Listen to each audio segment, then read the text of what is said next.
কি খেলা দেখাইলো নাজমুল হোসেন শান্ত ও মুশফিকুর রহিম।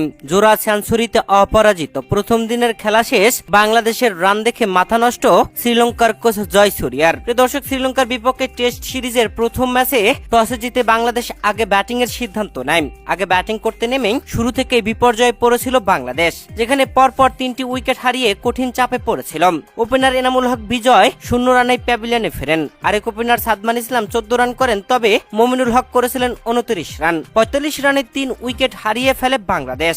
তবে এরপরে দলের হাল ধরেন নাজমুল হোসেন শান্ত ও মুশফিকুর রহিম। আর এই জুটিটাই ভাঙতে পারেনি শ্রীলঙ্কান বোলাররা। লঙ্কান বোলারদের রীতিমতো হতাশায় ফেলিয়েছেন মুশফিকুর রহিম ও নাজমুল হোসেন শান্ত, যেখানে নাজমুল হোসেন শান্ত 202 বলে সেঞ্চুরি হাঁকিয়ে দেন। তারপর পরে মুশফিকুর রহিমও সেঞ্চুরি হাঁকিয়ে দেন। প্রথম দিনের খেলা শেষ হয়েছে, যেখানে বাংলাদেশ পুরো 90 ওভার খেলে 292 রান করেছে 3 উইকেট হারিয়ে। মাত্র 45 রানে 3 উইকেট হারার পরে বাংলাদেশ আর কোনো উইকেট হারায়নি প্রথম দিনে।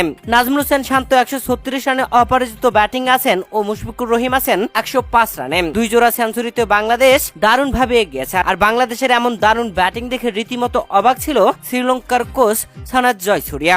শ্রীলঙ্কার বিপক্ষে নাজমুল হোসেন শান্ত ও মুশফিকুর রহিম সেঞ্চুরি করবার পর সেলিব্রেশনে সৃষ্টিকর্তাকে কৃতজ্ঞতা জানিয়েছেন। মাঠেই শেষদায় লুটিয়ে পড়েছিলেন তারা। আর এই মুহূর্তটা ছিল সত্যি অসাধারণ।